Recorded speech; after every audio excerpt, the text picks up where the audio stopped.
মানুষটি কেন যে আসছে না? উফ, খিদেও অনেক লেগেছে, কিন্তু তাকে ফেলে কি করে যে খাবার খাই? আরে, তুমি এখনো না খেয়ে বসে আছো? তুমি জানো না আমার রাত হবে? আমার ফিরতে অনেক রাত হবে। তুমি ভাত খেয়ে নিবে সুন্দর করে। ভাত খেয়ে ঘুমিয়ে যাবে। বুঝেছো? কি বলেন? আপনি খাবেন না, আমি খেয়ে ঘুমিয়ে যাবো, এটা কথা? এটা কখনো হবে না। আপনি খাবেন আমার সাথে, একসাথে দুইজনেই খাবো। আগে কিভাবে খায় বলেন?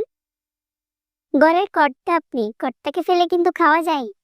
মাশাআল্লাহ, মাশাআল্লাহ, কি একটা বউ পেয়েছে, এত লক্ষ্মী। স্বামীর কথা এত চিন্তা করে, কিভাবে যে বোঝায়। এরকম বউ কিন্তু অনেক সাত করে পাওয়া যায়। শুনছো? তুমি বাচ্চা দুটো একটু সামলাও, আমি ভাতগুলো খেয়ে নি।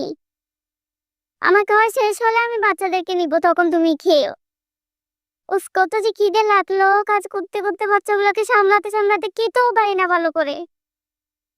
সে একটা অবস্থা, সে একটা জ্বালায় আছি। মানুষ তো অফিস করে আসে, কত কষ্ট হয়, কাপড়গুলো একটু ধুয়ে দিই। স্বামী মানুষ,